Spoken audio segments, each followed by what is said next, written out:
Fala galera, sejam bem-vindos no É Mesmo Cabral. Quem vos fala é Ariel Cabral, o idealizador desse podcast. É uma alegria e um prazer recebê-los aqui para mais um episódio. E nós estamos no mês de novembro, um mês onde a gente traz a questão da consciência negra, o que não deveria ser só nesse mês, mas num modo prático, na vida prática, no dia a dia e por todo o ano, até que a gente alcance aí de alguma maneira as igualdades que a gente tanto luta. E hoje nós estamos aqui com um convidado maravilhoso, Gabriel Souza, Gabi Souza. Ele é ativista e articulador político do movimento negro, coordenador do selo, ele vai falar o nome pra gente aqui, para que eu não incorra em erro, e conselheiro municipal de cultura. Gabriel, meu amigo, é uma alegria, um prazer te receber aqui. Eu falei que nós íamos dar as mãos aqui. Eu gostaria de que você se apresentasse, falasse quem é o Gabriel Souza e quem é o Gabi Souza, né? São duas personalidades, são duas né? faces, né? São duas faces. Mas o prazer é todo meu, Ariel, pelo convite delicado, o convite afrocentrado, o convite ancestral. E eu estou muito feliz também de estar aqui, principalmente no dia de hoje, um dia potente. Então, agradeço pelo convite. Gabriel é um menino que nasceu no bairro Sagrada Família, Regional Leste de Belo Horizonte.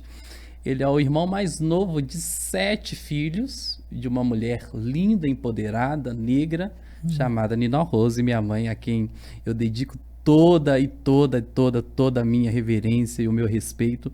Uma mulher que criou 7 filhos, educou 7 filhos, solo, filhos negros retintos, com as suas multiplicidades, diversidades. Então, Gabriel é esse menino. Agora, Gabs é um ativista. Gabs é um ativista, coordenador do selo Acoma Nitoso, e que está aí firme na luta antirracista. E quando nós estamos falando de racismo, é um jovem bravo, sabe? Um jovem bravo mesmo, que mostra os dentes quando é necessário e que bate na porta de prefeito, governador, deputado, polícia, quem for, mas que vai, junto com os seus, fazer Palmares de novo a qualquer custo. Maravilha. Eu queria começar aqui e pedir a autorização para ler um trecho de uma crônica sua. Posso fazer essa? Pode, por vai favor, ser uma alegria. por favor. A crônica do nosso convidado aqui, ela chama Perdemos. Todos os dias lutamos incansavelmente para que as vozes negras ressoem em lugares como as faculdades. Ocupem todos os dias. Vou refazer aqui. Desculpa aí, pessoal. Vamos lá. Perdemos. Todos os dias lutamos incansavelmente para que as vozes negras ressoem em lugares como nas faculdades. Ocupem todas as academias. Rompam as barreiras e alcancem os espaços de poder. Não apenas por nós, mas por todos aqueles que foram e virão. Cada conquista é fruto de um esforço coletivo, carregado por gerações que nos antecederam e pelos sonhos de um futuro em que viveremos na plenitude de nossas negritudes. Quantos quilos de negro são necessários para erguer um líder? Para reacender uma esperança? Para moldar uma grande referência? Para fazer um de nós ministros? Muitos. Mas devemos lembrar, a luta não é minha e nem sua, não pertence a ministros que nos representam ou ao presidente que nos governa. A luta é de todos nós, dos que vieram antes, dos que estão aqui e dos que ainda virão. Todos conectados pelo indestrutível laço ancestral. E é essa força que nos guia em momentos de incerteza. Meus irmãos e irmãs, é necessário entender que uma luta genuinamente antirracista também deve ser antimachista, anti-homofóbica e combater todas as formas de violência e opressão. Como nos lembra Nego Bispo, nossa resistência precisa ser contracolonial. E isso significa romper com todas as heranças do eurocentrismo que ainda moldam nossos corpos, mentes e relações. Gabriel Souza, maravilhoso, meu amigo. Que potência, hein? Nossa, e lendo, você lendo assim, porque quando a gente escreve, eu costumo dizer que a escrita, os escritores que me perdoam, né? Eu sou muito da fala, né? E a escrita, ela tem uma coisa que é mais, eu falo que a escrita ela é um pouco morta para mim, sabe? Como eu sou da fala, a escrita para mim eu tenho uma dificuldade em tirar tudo isso que passa pela minha cabeça e que para mim falado é mais fácil, mas a escrita é um registro, né? E você lendo torna isso muito vivo, né? E eu também agradeço pela leitura, assim, me impacta também quando eu leio, quando eu escuto essas palavras, né? E de um irmão de raça, né?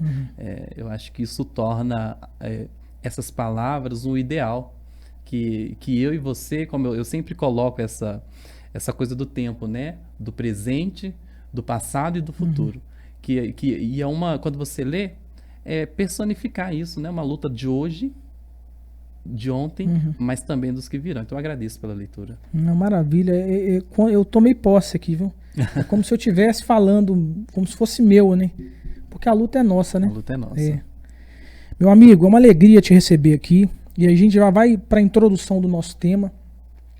E eu queria que você falasse um pouquinho, que é uma vertente que você traz muito, e uma forma de trazer trazer a nossa história através da diáspora africana e seus reflexos.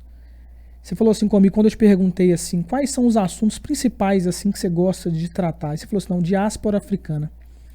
E eu queria que você fizesse, de alguma maneira, a tradução, o significado do que é a diáspora africana. Para quem não sabe, entender até o próprio significado, né, da palavra diáspora, né? Diáspora, perfeito. É uma palavra, assim, moderna, né? Bonita, parece bonita, né? A palavra diáspora, né? Eu acho que, assim, eu vou explicar o que é a diáspora, mas as conotações e o significado das palavras, quando a gente pensa num Brasil que sofreu pela escravização, elas vão ganhando conotações diferentes, né? O próprio termo quilombo, né? Que é um espaço, antes de tudo, quando a gente pensa no quilombo na sua utilidade, que era um espaço de fuga de escravizados, a gente pode olhar com um olhar crítico para a palavra, por exemplo, quilombo, né? Que é assim, então não devemos exaltar o quilombo, porque o quilombo representa escravização, né? Então era um lugar refúgio. Mas nós negros e negras, a gente tem uma capacidade tão brilhante de ressignificar e ancestralizar os termos, as necessidades, que quilombo hoje, por exemplo, e naquela época, era assim lugar refúgio, mas também era lugar de afeto. Era lugar, trazendo uma palavra de África, era lugar de dengo, de cuidado, mas também lugar de ensino, lugar de troca, de partilha. Então hoje a gente fala muito de aquilombar, né? Que é o sentimento do quilombo. Mas falando de diáspora, que é a pergunta, diáspora é dispersão, né? Então é uma palavra de origem grega que significa dispersão. E quando a gente traz essa palavra diáspora africana, né? E o Brasil vive na diáspora africana, nós estamos falando de um povo que foi sequestrado de uma terra e trazido para outra, né? Diáspora, dispersão, nós estamos aqui imbuídos no pensamento de navios negreiros e suas realidades cruéis, né? Então nós temos um povo grande, né? O Brasil foi um dos países que mais escravizou, mais trouxe pessoas de África e trouxe para cá. Então, quando eu digo nós vivemos em uma diáspora africana, eu digo que o Brasil ele paira pela figura, pela cultura africana, devido ao sequestro de africanos e trazidos aqui. Então, isso impacta na cultura, na forma de vestirmos, de falarmos, de nos relacionarmos. Estamos todos aqui imbuídos na cultura de África, mas não só na cultura de África, na cultura diaspórica, porque na cultura de um povo que foi raptado, né? Então, paira sobre nós a marginalização, paira sobre nós o sentimento de despatriado, o sentimento de ausência de pátria, ausência de costumes originários, porque nós somos sequestrados de África. Então, a diáspora nada mais é do que um povo que se dispersou por força maior, por casualidades, ou forçado, que é o caso do Brasil. O Brasil é um povo afro-brasileiro que, em suas origens, é um povo que foi raptado e trazido para cá, e aqui nós somos marginalizados. Entendi. Muito bom esse conceito e a explicação, né? E essa dispersão, ela tem os seus reflexos até hoje, né? Sim. Eu queria que você falasse um pouquinho pra gente do que você considera que são os principais reflexos hoje na nossa sociedade, os desafios, né? Esses reflexos e os seus desafios, né? Depois dessa diáspora, essa dispersão violenta e agressiva, quais foram os reflexos que geraram e que acontecem até hoje, né? Na nossa sociedade, assim. Perfeito. Então vamos pensar. Viemos de navios negreiros e eu não vou dizer que fomos soltos aqui. Na verdade, viemos de navios negreiros e fomos presos aqui, né? Então, durante 500 anos, fomos escravizados.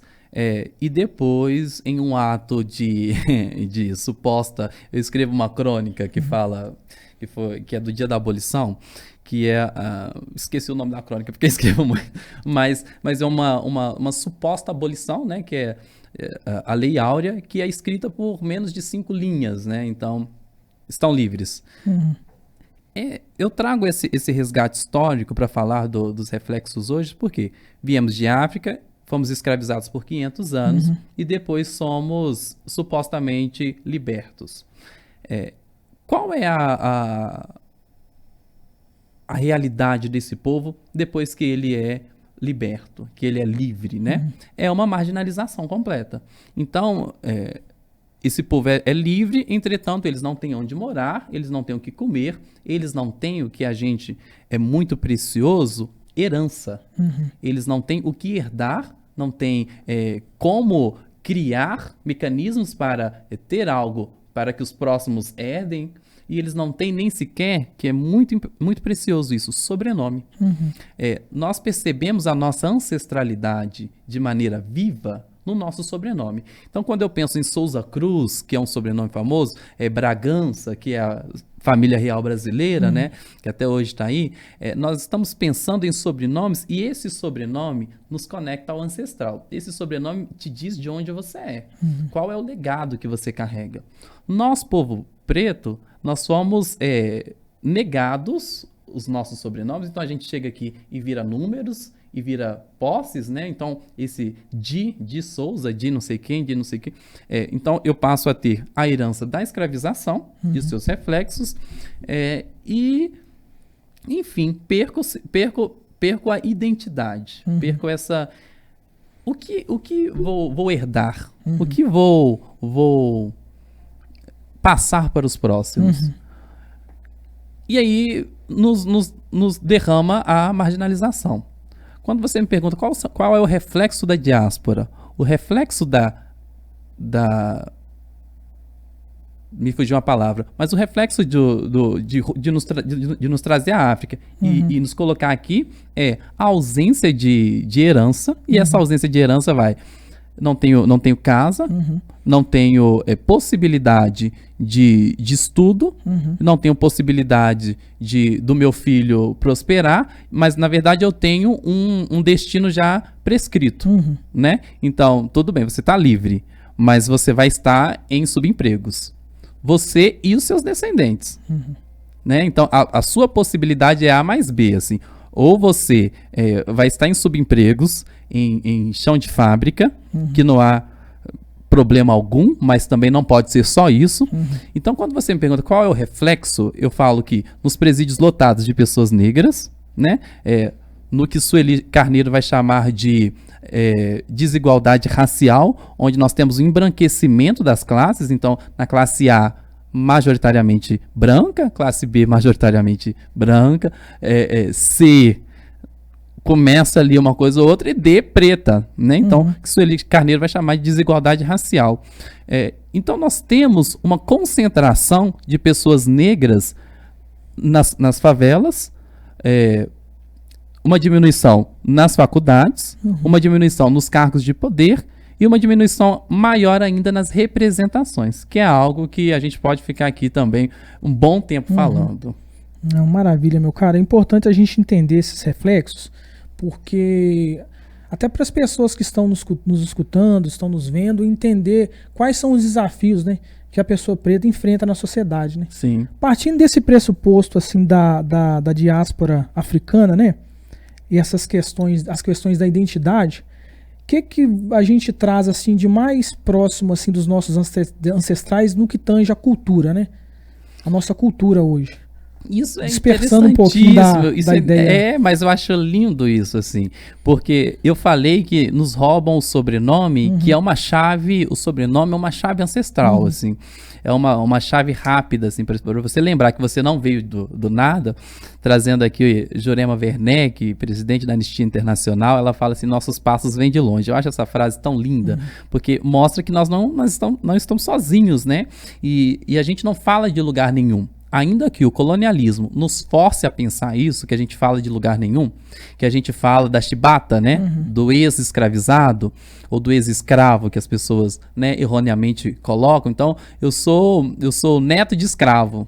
Não, essa frase, nossos passos vêm de longe, é para lembrar que somos reis e rainhas que viemos de África raptados, mas que nós temos história, nós temos cultura, nós temos costumes, que aí o Brasil se deleita dele.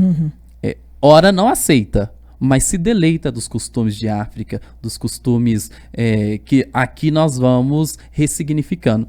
Então eu penso que a ancestralidade e a cultura ancestral dialoga com a gente quando eu, negro, ainda que eu não goste de samba, mas toco um tambor, eu falo, oxe, que coisa é essa? Que ritmo é esse que, ainda que eu negue, sabe? Ainda que o racismo nos atravesse. Por isso que eu falo do laço ancestral. Eu tô sempre falando do laço ancestral. Minha assinatura, assim, um texto que você quer saber se é meu, tem que ter essa frase, laço ancestral. Ainda que o racismo me sacuda, tente de toda maneira me enxergar enquanto uma pessoa branca, o ancestral não permite. Então, quando eu vejo uma estampa mais acentuada, mais puxado para o vermelho, você fala, nossa, que roupa bonita, que é isso? Quando toca um samba e você fala, uai, que som é esse que mexeu comigo, que eu arrepiei todo aqui? Quando você, de alguma maneira, pensa no passado, ou fala assim, minha avó fazia um chá bom para isso, sabe? Nossa, minha avó tinha uma receita que era interessante. Ou então você já deixou de ter a avó e passou a ser a avó, ou então a mãe, ou o pai, ou o cuidador, e fala assim, não, tem um chá bom para um negócio desse, dor de barriga, boldo, não sei o quê. Isso é a herança ancestral e é o laço que nos amarra de volta. Que fala assim, olha, pode tentar, mas você não consegue não. E aí, nas minhas conversas, né, nessas muitas andanças, eu sempre falo assim, olha, você pode tentar, mas o laço ancestral te puxa de volta. Ele tá falando o tempo todo de onde você veio e para onde você vai, sabe? O que quebra o colonial é o laço ancestral. Falo isso, Ariel, porque se não fosse o laço ancestral que corre na minha e na sua veia, a gente já tinha largado essa coisa de ser preto. Porque o racismo é cruel. O racismo, como eu disse, tirou o nosso nome, o nosso sobrenome, tirou todas as nossas formas possíveis de conexão com a África. Não é à toa que eles não colocavam pessoas da mesma região, por quê? Para falar outras línguas que eles não conseguissem se comunicar. Pode tirar tudo de nós, Ariel, mas o laço ancestral, ele é invisível, mas está correndo nas nossas veias, sabe? E aí é através dessa cultura, que nós nos comunicamos. A primeira identificação que a gente tem desse laço ancestral, a gente sente, né? A gente sente. Seja através de uma roupa, seja através de uma música, principalmente as músicas que têm os tambores, né? O samba. E quando a gente olha para o nosso irmão, né, mais próximo, né? Não é? A gente olha, se a gente for na África, a Bahia é a concentração, é o lugar no Brasil onde tem concentração das pessoas, a maior quantidade de pessoas pretas fora da África é na Bahia, né? Sim. E quando você vai para a Bahia, você sente assim um aconchego.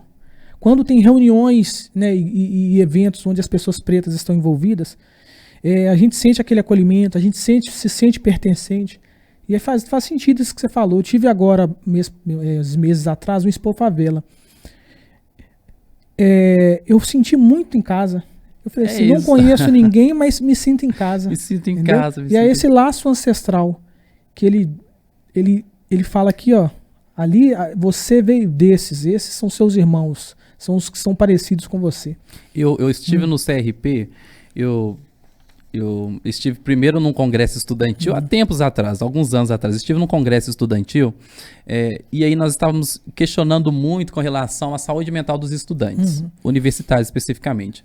E eu, muito bravo que sou, fui convidado para uma mesa e falei, é um absurdo que os conselhos regulatórios não estejam vendo isso. E aí eu falei, o conselho de psicologia, onde é que vocês estão, que vocês não estão vendo isso? Nós precisamos de artifícios, de ferramentas para a gente, de alguma maneira, entrar nas faculdades e entender o que está acontecendo com a saúde mental, principalmente de jovens negros, que cada dia que passa, nós estamos vendo cada vez mais jovens negros, infelizmente, se matando.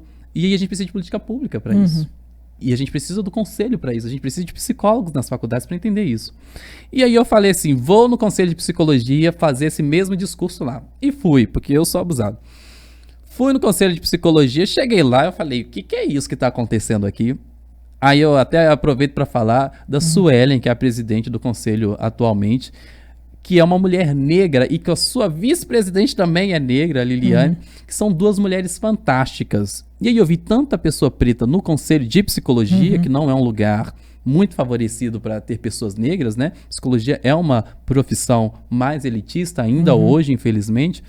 Mas eu vi duas presidentes negras e aí os psicólogos negros, a negrada toda foi junto pro conselho. Aí eu fui no evento do conselho, falei, fiz o discurso que eu tinha que falar, mas fiquei impressionado com a quantidade de negros que tinham lá, pensando estratégias de fato para combater o racismo dentro das escolas, para combater a violência do racismo no psicológico de estudantes e da população negra em geral, e fiquei muito feliz.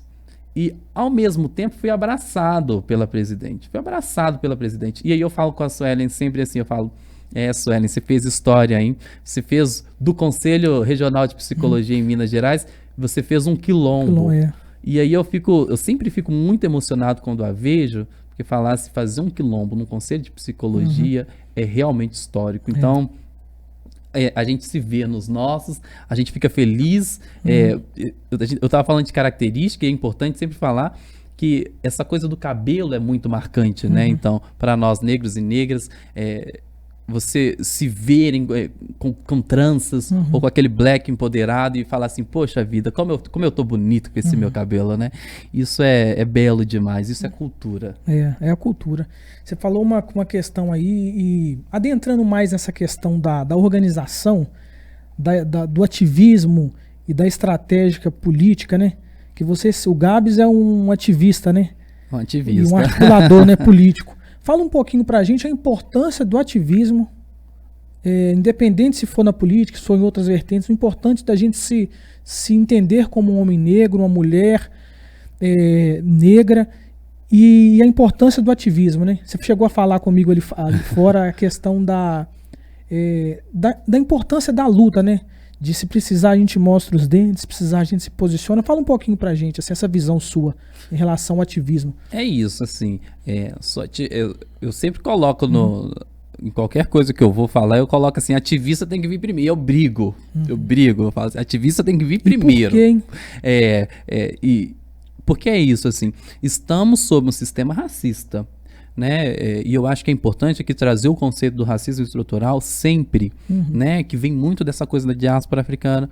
O racismo estrutural está aí, presente, né? Ele rege as nossas ações, ele rege as ações das instituições, que aí vira racismo institucional, ele rege como nós vamos nos relacionar, nos vestir, nos portar, expressar.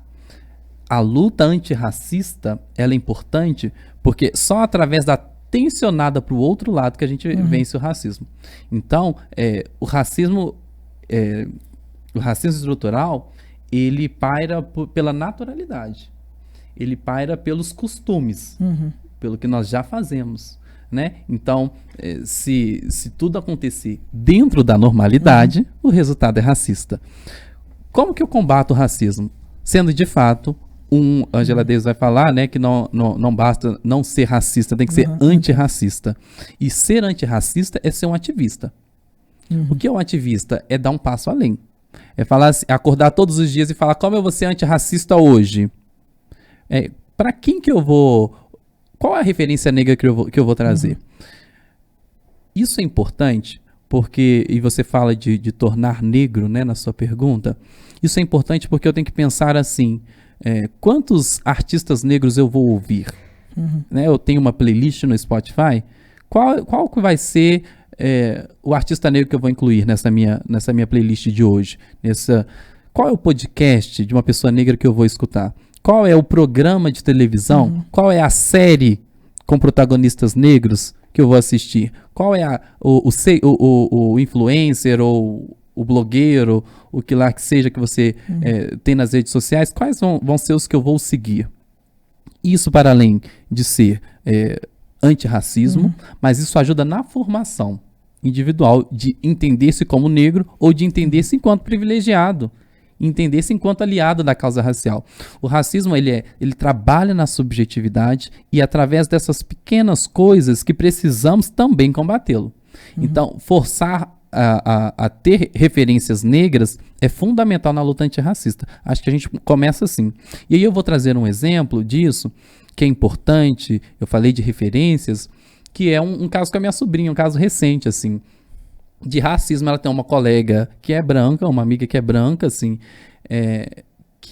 a família é sensacional, fenomenal, é uma família, assim, verdadeiramente antirracista, né, tem pessoas negras na família, então é uma família que eu levo pro coração, da amiga da minha sobrinha. Entretanto, a amiga da minha sobrinha disse pra minha sobrinha, elas são melhores amigas, ela disse pra minha sobrinha assim, você nunca vai poder ser top model, né? E aí, por causa da sua cor e por causa do seu cabelo.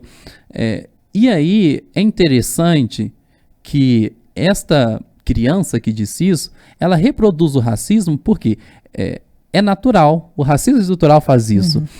Então, logo, como eu não vejo, não temos, você não é uma possibilidade. Ok? A criança é racista? Não, a criança verdadeiramente não é racista, mas ela reproduz o racismo porque ele está naturalizado no nosso sistema. Como eu consigo combater este racismo naturalizado? Com referências. Eu preciso que a criança branca, a criança negra ou não negra, ela veja desenhos com pessoas negras. Ela tenha referências negras muito bem pautadas, para que... e aí eu costumo falar isso para educadores. Quando você apresenta uma história negra, uma história, por exemplo, de vitória, porque nós temos muitas vitórias, o povo negro. Ao invés de ser só escravização, nós temos muitas vitórias.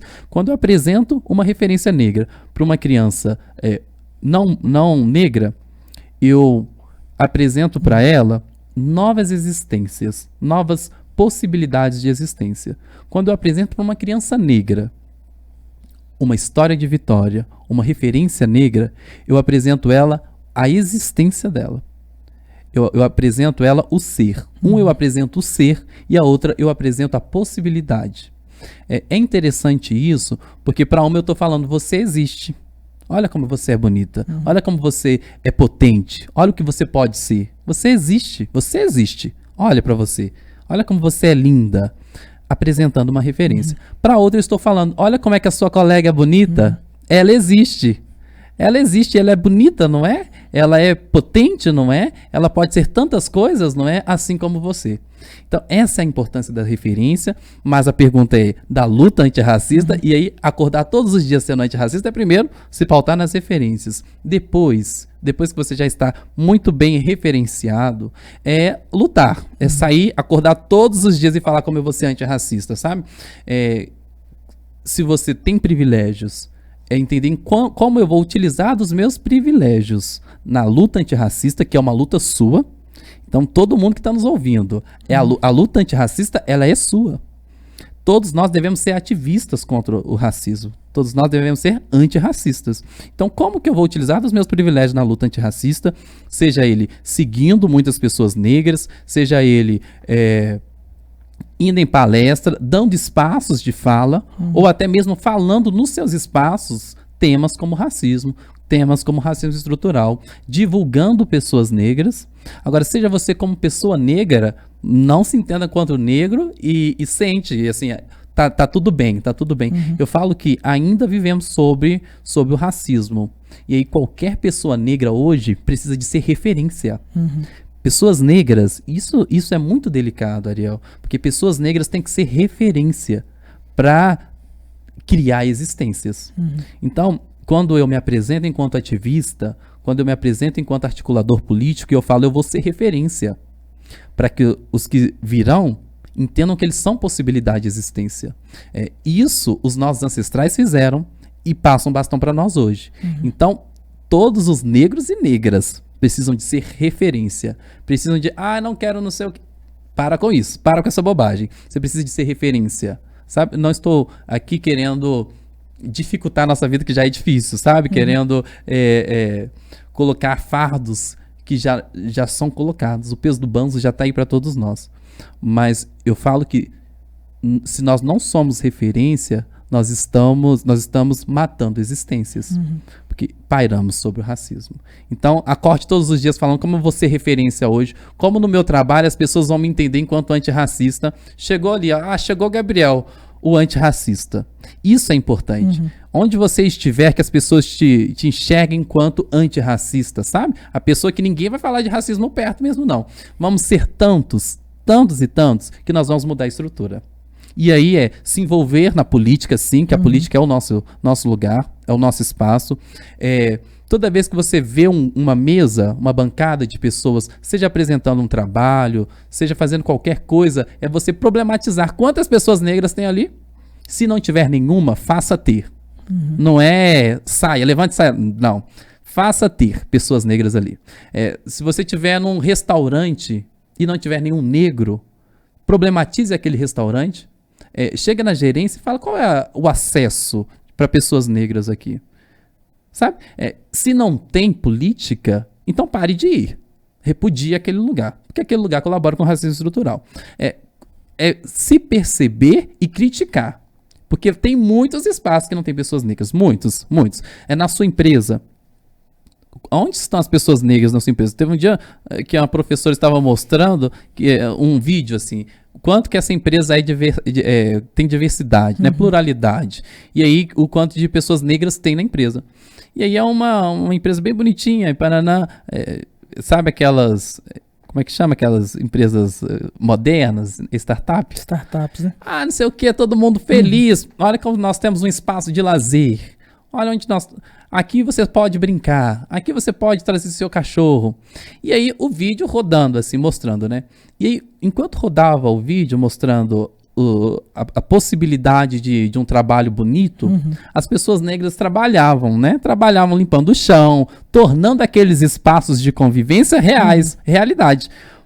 Então, logo essas pessoas negras que tornam esses espaços de convívio realidade, elas não usufruem dele.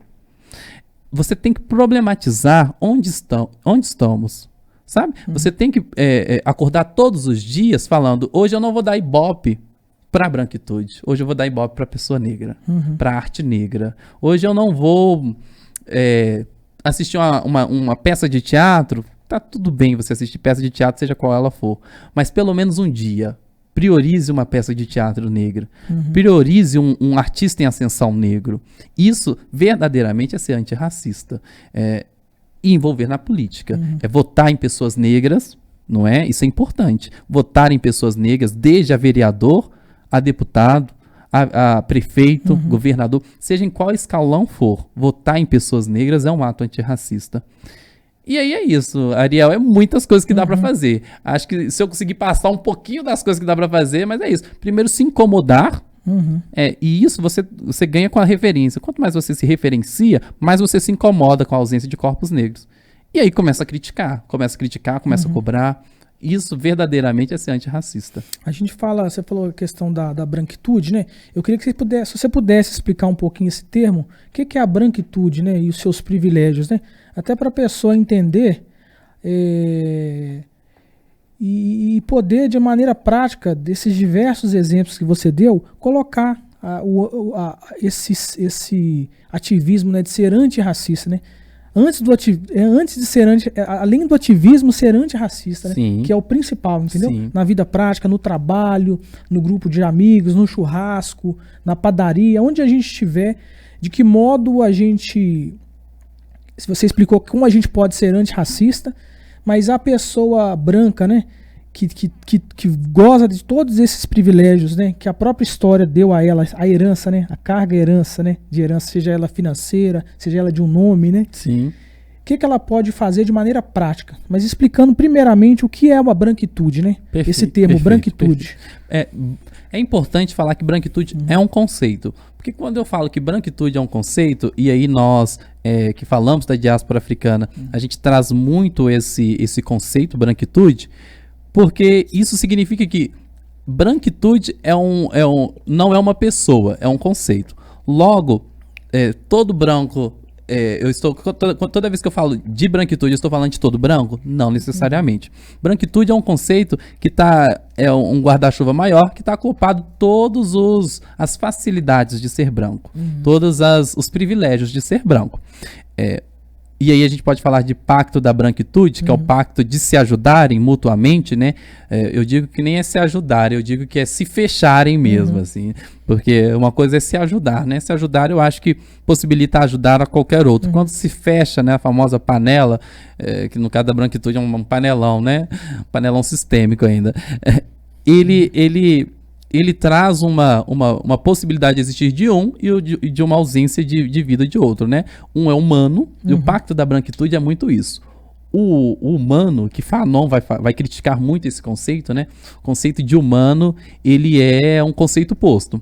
Então, a pessoa branca, basicamente, assim, ainda ele tem o homem branco, heterossexual, esse é o humano.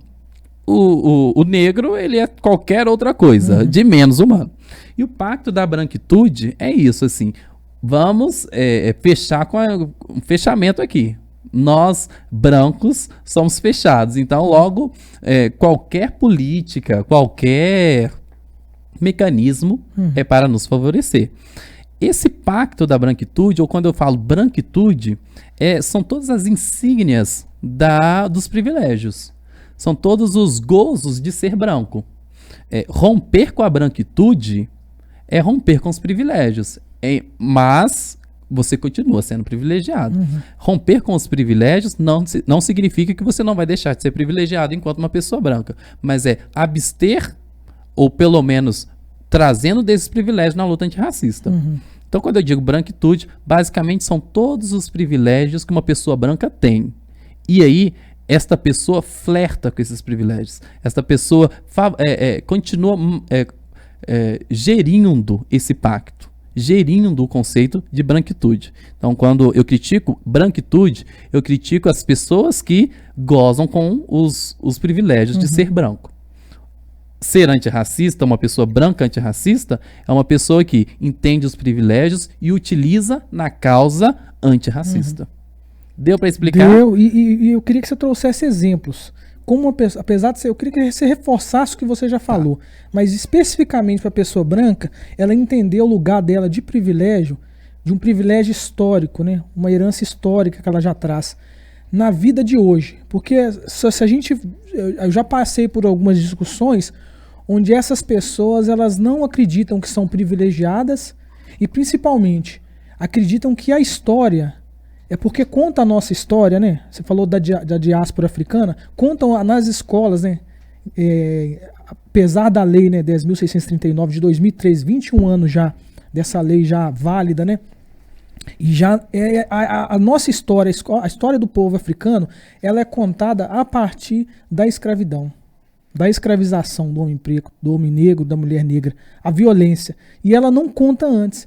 Então, esses reflexos, esses privilégios que a branquitude, né, esse pacto, a branquitude ela carrega hoje, é a partir disso. A partir da violência, da imposição do poder sobre a pessoa preta, que foi carregado de gerações em gerações. Como a pessoa branca, ela pode questionar esse local de privilégios dela no mundo de hoje, na atualidade, só para que ela possa escutar esse podcast e se tiver interessado em abrir, né, e pensar um pouco, como a gente faz traz essa questão educativa e pedagógica. Perfeito, perfeito. Eu acho que é bom, bom a gente caminhar por aí. A Djamila Ribeiro tem até acho que é o alfabeto antirracista que chama o livro. Manual antirracista, que eu coloquei na minha cabeça que é quase um alfabeto. Que eu acho que é isso, assim. E aí fazer essa minúcia é importante, eu acho que é importante. Porque eu trouxe aqui fortemente o quesito das referências. Porque a referência, trazer referências negras no meu cotidiano, eu enquanto uma pessoa branca, né? Trazer referências negras no meu cotidiano vai me incomodar. E eu preciso desse incômodo para ser antirracista. Eu preciso de chegar num lugar e entender que eu estou num lugar só de brancos, só de iguais. E tem um problema aí. Então, o primeiro passo é se referencie, leia teóricos negros, escute, ouça podcasts como esse, que eu vou aproveitar aqui e parabenizar por esse projeto lindo, Vida Longa, ao É Mesmo Cabral, que possibilita e contribui diretamente na luta antirracista. Então, se informe, mas o primeiro passo eu sou privilegiado. Coloque isso na sua cabeça. Eu sou privilegiado e a partir de hoje eu vou buscar minuciosamente onde estão os meus privilégios. Por quê? Hoje em dia as pessoas não sabem. Quando eu falo assim, você é privilegiado, elas não sabem. Tá doido, eu sou pobre que nem você, eu trabalho que nem você, eu sou CLT que nem você. Mas coloque primeiro na sua cabeça essa afirmação. Eu, enquanto pessoa não negra, sou privilegiado. E aí agora nós vamos começar a entender quais são esses privilégios. Onde achar esses privilégios? Posso listar alguns. O primeiro só por ser branco, você não está na mira de um fuzil. Isso é importante, porque tem gente morrendo. Tem gente morrendo por ser negro. Então, quando você internaliza isso, você já começa a se questionar enquanto privilegiado. Quando a gente pensa que as balas perdidas são, na verdade, achadas, quanto mais retinto o sujeito mais próximo ele está na mira do fuzil de um policial, isso é começar a entender seus privilégios. Quando você pensa assim, poxa, eu nunca fui parado pela polícia, mas tem gente sendo parada. Quando a gente questiona algumas políticas públicas, tipo Minha Casa Minha Vida, Bolsa Família, você fala, isso aqui é renda para desocupado. É desocupado ou é privilégio? Você nunca teve acesso a esses 300, 400 reais. Nunca teve acesso ao auxílio gás. E aí você chama isso de política eu não posso usar a palavra que eu usar, então vou utilizar política de à toa, de pessoas que não querem trabalhar. Quando você fala isso hoje, eu já faço essa... Será que eu estou falando num lugar de privilégio? Quando eu falo, o governo não faz nada para mim. Será que a sua rua já não é asfaltada? Será que você já não tem saneamento básico? Será que você não precisa de uma cesta básica do governo? Esse tipo de indagação é importante para você já começar a perceber quais privilégios nós estamos falando. Você tem uma casa, por um acaso assim, você nasceu numa casa que era dos seus pais? Porque tem gente que nasce nas casas que os pais alugaram. E aí o pai morre, não tenho, né? Você tem herança? Você conheceu a sua bisavó? Assim, sabe? Você tem foto da infância? Olha que interessante isso. Você tem foto da infância?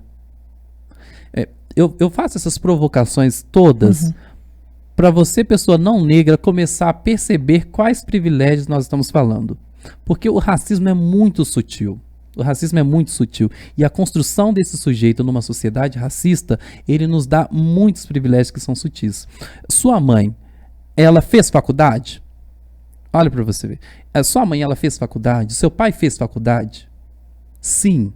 Porque nós hoje temos políticas, que são as leis de cotas, que são políticas de reparação histórica. E aí, hoje, a nossa geração está formando para ter filhos que os pais são graduados, as mães são graduadas. A minha mãe foi graduada. Qual é a profissão da sua mãe? Sabe? A sua mãe foi empregada doméstica?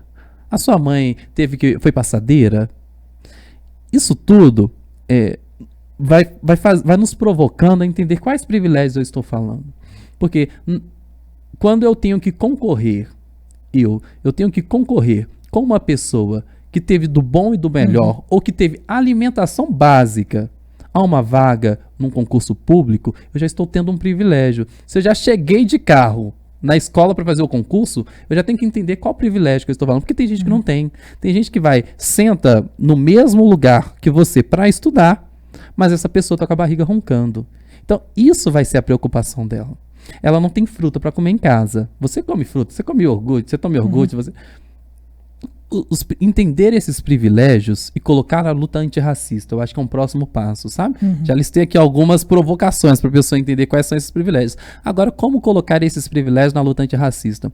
Entendendo, você entrega. Então, se eu tô tomando um iogurte aqui, entendo que isso é um privilégio, que isso é para poucos, logo, eu trabalho para que isso seja realidade para todos. Então, quando eu estiver numa roda de amigos e a gente vai falando de política pública, a gente vai falando, por exemplo, em quem votar, você vai falar, qual que é a política de alimentação desse candidato? Ou melhor, quando você estiver no supermercado, você fala assim, poxa, eu posso comprar isso. Mas imagina que não pode. Fortalecer comércio de pessoas negras, sabe? Porque você sabe que aquela figura tem tantas intersecções para chegar até ali, e quando você fortalece um comércio negro, isso também é importante de dizer, você está fortalecendo todo um ecossistema de pessoas negras. Então, aquele comércio ali abriga quantos funcionários que são negros também? São quantas famílias negras sendo sustentadas? Aquela comunidade se sustenta através, às vezes, de um comércio que é de uma pessoa negra. Ou então, ao invés de você ir em um grande restaurante, pode ir nesse grande restaurante também, mas vá num pequeno, ou vá num grande restaurante que seja de uma pessoa negra, para fortalecer aquele ecossistema, para fortalecer aquela comunidade. Isso no dinheiro, mas também na divulgação de pessoas negras. Divulgue pessoas negras, divulgue páginas, influencer, pequenos artesãos. Isso é importante, né? Quando a gente está falando de dinheiro. Mas para além disso, a fala é fundamental. Porque a pessoa branca, ela tem, por natureza, a possibilidade da fala. Ela é ouvida nessa construção de um país racista. Então, eu, enquanto pessoa branca, quando eu tiver espaço e puder possibilitar que pessoas negras falem em meu lugar, é importante. Mas no meu ciclo social, onde eu sei que eu vou ser mais valorizado escutando algo, que eu fale de racismo. Que eu, na mesa de um jantar, em uma família branca, eu provoque o racismo, mesmo eu sendo uma pessoa branca. Eu fale porque eu sei que eu vou ser escutada. Porque eu sei que em mim não paira a dúvida ou o questionamento da competência. Então, que eu fale de racismo. Isso é entender-se enquanto privilegiado e dar voz à luta antirracista. Temos muitas coisas que a gente pode fazer e a gente ficaria aqui por muito tempo, mas eu acho que já é um caminho. Não, maravilhoso, meu amigo, maravilhoso de escutar. Eu tô tendo uma aula. Hoje é o dia de aulas, né? E eu agradeço toda a explicação e a forma muito simpática, viu? Apesar de você falar que é bravo, e eu sei que você é, de trazer a sua maneira pedagógica de explicar. Eu vim com o roteiro aqui, eu já vou deixar de lado, porque eu já mudei um pouco aqui. Eu queria te perguntar uma coisa. A gente ouve tanto falar em meritocracia, se você lutar, você consegue. Eu queria que você trouxesse um pensamento. Perfeito. Sobre esse tema da meritocracia, do mérito, né? Vamos considerar também as pessoas brancas que moram também nas comunidades, ou que não moram nas comunidades, mas que têm uma dificuldade financeira e entende que a luta dela não é a mesma que a nossa, de pessoas pretas. Não, mas eu também passo dificuldade, são os questionamentos que eu estudo. Eu passo dificuldade financeira, então essa questão de políticas para as pessoas pretas, eu não acho que deveria ser para pessoas pretas, eu acho que deveriam ser para pessoas pobres. Você entendeu a crítica? Eu queria que você trouxesse um pensamento a respeito disso. Perfeito. Aquilo que você tem lido, tem estudado, tem enfrentado aí como ativista. Perfeito, eu acho que é interessantíssimo. Meritocracia é um pouco de muito do que a gente já disse aqui, mas é importante salientar sobre meritocracia, porque é aquela coisa do você se esforça, você consegue, né? E aí é o que Sueli Carneiro, vou trazer ela 2 vezes, que ela fala do mito da democracia racial, e aí ela vai falar também da desigualdade racial, que é, eu acho que o pilar para a gente pensar a meritocracia. Então, o esvaziamento de pessoas negras nas classes, né, em ascensão. E aí nós pensamos que se você se esforçar, você consegue. Que esforço é esse que nós estamos falando? Assim, eu fico pensando assim, que esforço é esse que nós estamos falando? No sentido de uma vida vale uma ascensão? Sabe? Um adoecimento vale essa... Porque... Se você esforçar para a pessoa negra, quando a gente está falando se você esforçar, é se você se matar. Mas o pior de tudo é que para uma pessoa negra se ascender, muita gente morre. Não é só ela que se esforça muito, sabe? Não é só ela. Então, naturalmente, nós vemos aí em famílias onde tem uma pessoa na faculdade, uma pessoa negra, o quanto aquela família, aquela mãe ou aquele pai se esforça, na verdade se mata ou se anula para que aquele ali chegue, sabe? Se, assim, a minha vida tá entregue, eu entrego a minha vida, mas vai. Então, sabe? É todo que é o texto que você leu, né, da crônica, eu falei, com quantos quilos de negro a gente faz um ministro, a gente faz um presidente, nós fazemos uma referência, mas nós fazemos um médico, um advogado, um professor, com quantos quilos de negro? Quantas roupas que minha mãe teve que lavar para eu chegar onde eu cheguei, sabe? Quanta humilhação minha mãe já teve que passar para eu chegar onde eu cheguei. Isso vale, pensando na meritocracia, que eu questionarei em breve. Então, é muito cruel essa fala do se você se esforçar, você consegue, sabe? É muito cruel, porque para além de atacar aquela pessoa a quem você fala, você ataca muita gente. É o mesmo do que eu falar assim para os meus antepassados, sabe? Pô, se você fosse esperto, você já tinha fugido dessa corrente aí há muito tempo, sabe? Se você se esforçar, você consegue. Se você se esforçar, você consegue carregar mais um cá de cana, sabe? Se você se esforçar, você consegue quebrar mais pedra. É a mesma fala, em épocas diferentes. Se você se esforçar, acho que você trabalha mais um tiquinho, viu? Se você não conseguir, tem um açoite ali. Eu acho que é a mesma fala em épocas diferentes. Sabe? E por quê? Por que é a mesma fala em épocas diferentes? Você tem alimentação, você tem acesso à informação, se você tem, você já está sendo privilegiado. Falava que o Chico César, ele questiona muito o agro, eu gosto disso, assim, porque é desde a alimentação que começa a nos matar, né? E aí, qual que é a comida que você está comendo, sabe? É cheio de agrotóxico, porque isso na infância já atrapalha no desenvolvimento cognitivo, né? Então, olha para você ver como é que a coisa é séria, né? E atrapalha no desenvolvimento cognitivo do sujeito, que vai concorrer depois com o que só comeu coisas orgânicas que, sabe? Assim, é cruel. É cruel. Se nós não começamos no mesmo pé de igualdade, nós precisamos de políticas públicas. Nós precisamos de lei de reparação. Nós vamos precisar sim de cotas. Mas não é cota porque o sujeito é burro, não. É cotas porque ele tem uma carga histórica de 500 anos de escravização para 132 anos da pseudo-abolição, que a gente sabe que foram parar de ter pessoas escravizadas muito menos tempo, né? Na verdade, Minas Gerais ainda carrega um marco aí de ser um dos estados que mais escraviza pessoas ainda nos dias de hoje. É cruel, a meritocracia é cruel, e aí nós temos que entender que um preto ali faz parte do plano da meritocracia. Então, assim, eu colocar um negro em posição de destaque, e aí isso é importante dizer, porque negro em posição de destaque, não caia no mito. Porque esse é o projeto. Um preto em destaque para o resto naquela vida ali de subemprego. Faz parte do plano, faz parte da maneira, e aí é por isso que quando um sobe, o resto tem que subir também. O outro tem que vem comigo, eu te chamo para isso, eu te chamo para aquilo outro, vamos todo mundo junto. Então, paira sobre nós o mito da democracia racial, que é essa falácia de que somos todos iguais, e paira sobre nós o mito da meritocracia, que se esforçar consegue. Não consegue, não.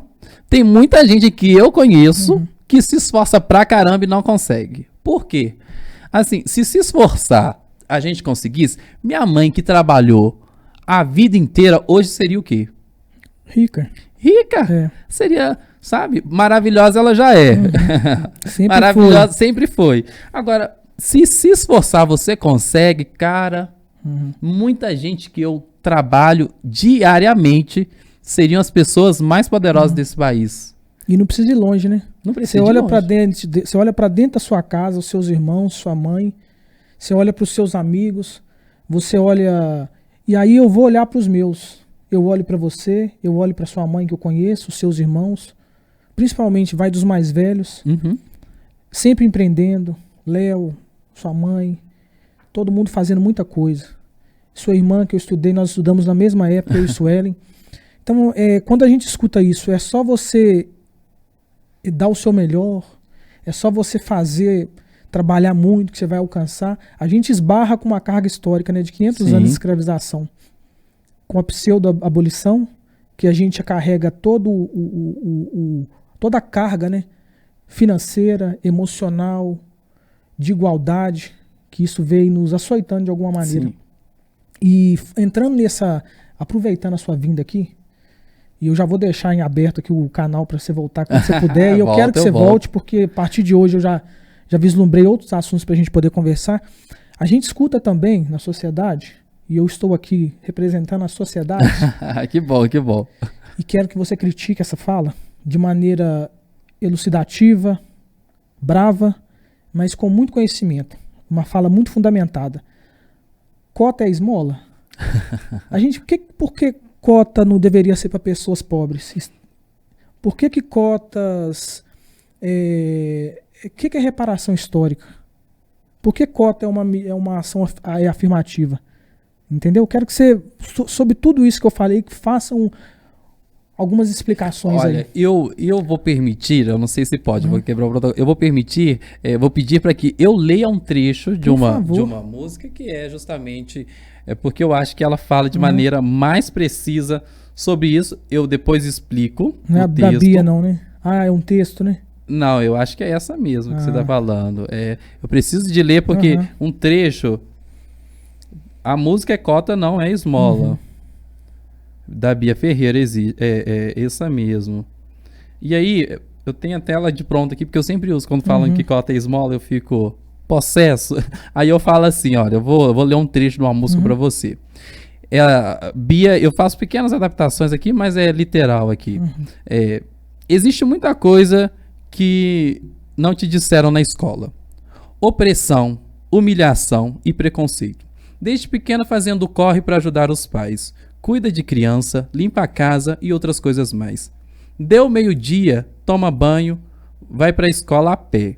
Não tem dinheiro para o busão. Sua mãe usou mais cedo o dinheiro para poder comprar pão. Já que está cansada, quer carona para o busão.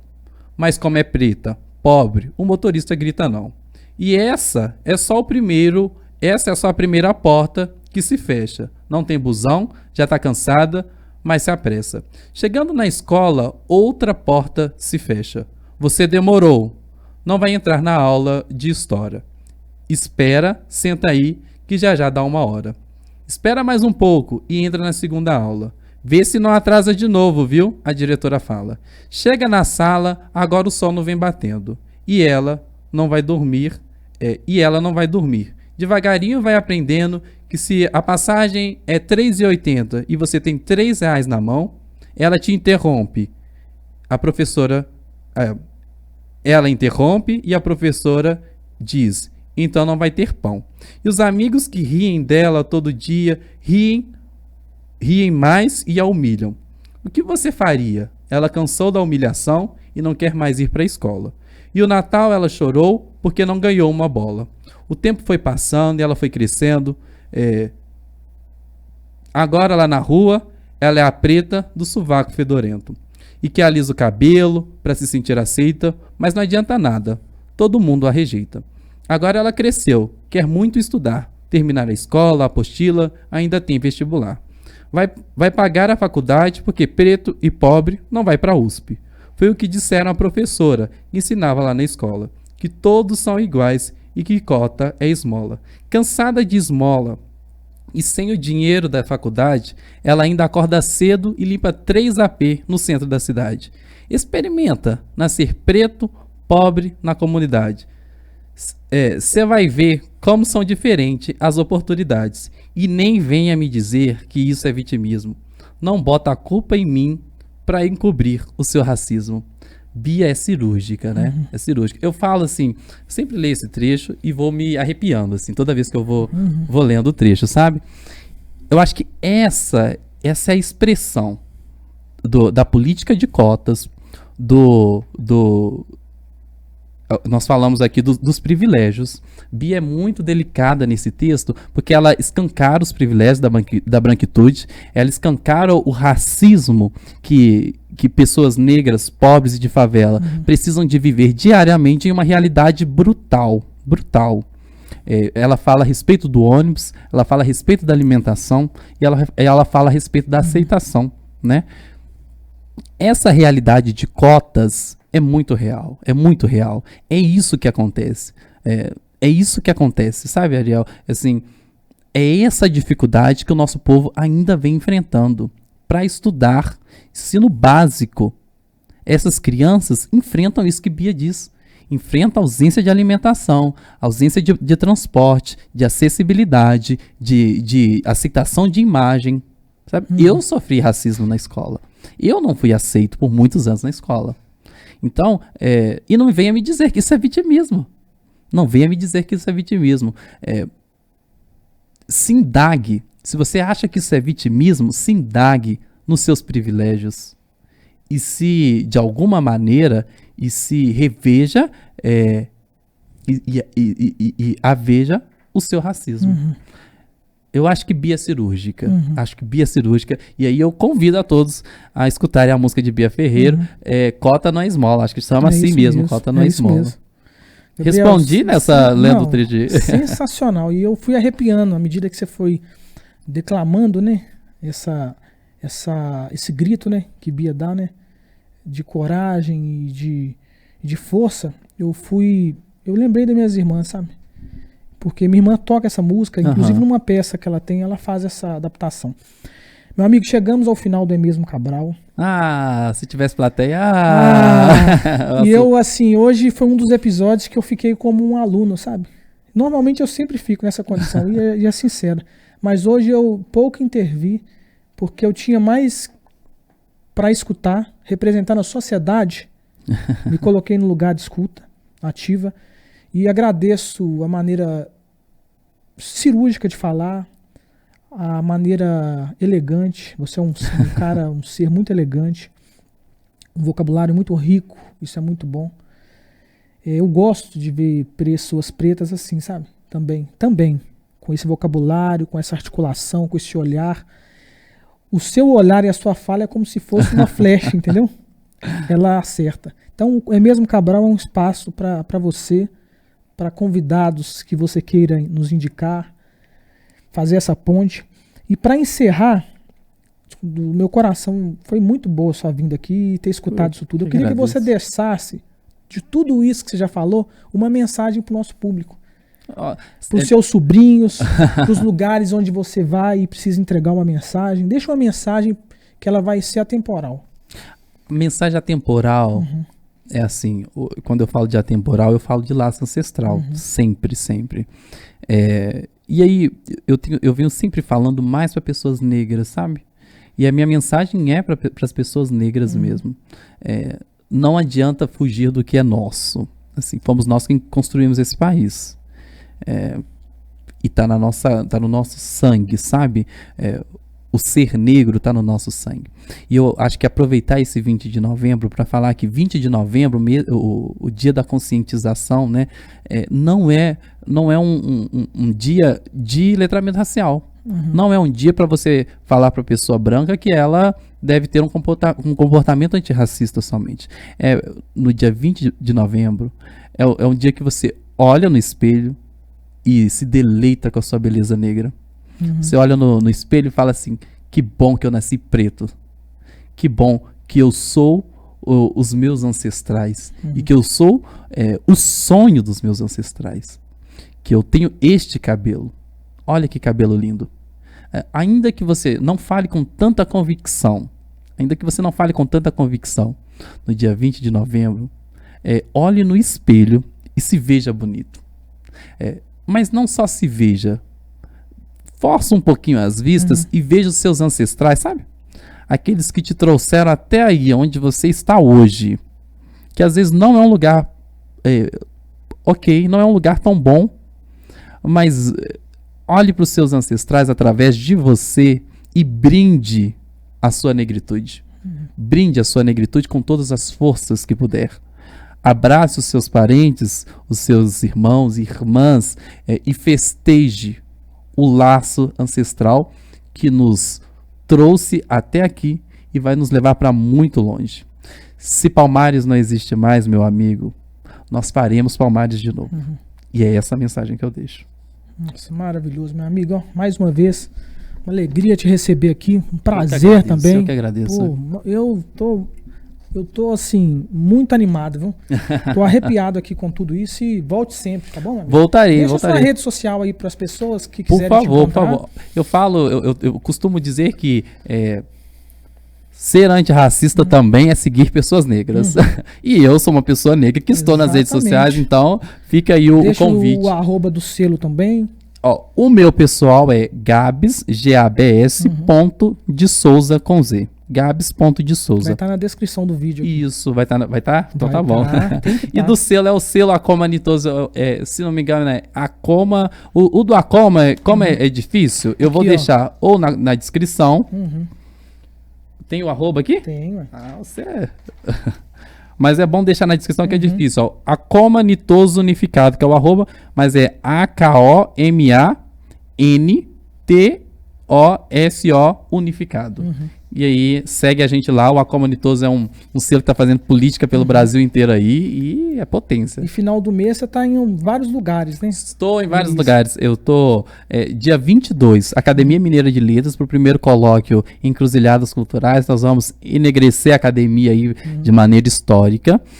E vou fazer dois convites. Esse do dia 22, porque a cabeça é fraca. Temos Afro Galpão também. A agenda tá cheia. Acha lá nas redes sociais. Mas dia 28, Prêmio Zumbi de Cultura. Eu felizmente fui premiado aí como protagonista juvenil de 2024. Então eu convido a todos também que estejam no Sesc Palladium a partir das 19 horas, se não me engano. Vai ser uma celebração linda, celebrando os nossos grandes nomes. Isso mesmo. Bom, Maravilha, meu amigo. Bom te receber e seja bem-vindo, viu? Pessoal, chegamos ao final do É Mesmo Cabral aqui com Gabi Souza, Gabriel Souza. Foi uma alegria, foi um aprendizado. E eu vou ver esse episódio várias vezes, viu? Depois vou ver e anotar. Então eu queria que vocês sigam o É Mesmo Cabral em todas as redes sociais, vai estar na descrição desse vídeo. Siga o arroba do Gabriel e compartilhe esse vídeo com os amigos, com o grupo de trabalho, com o grupo de vizinhança, qualquer grupo, encaminha porque é um vídeo muito educativo, pedagógico e o mundo precisa caminhar, essas pautas precisam ser entregues. E é uma alegria recebê-los aqui e aguardem os próximos episódios do É Mesmo Cabral. Um beijo.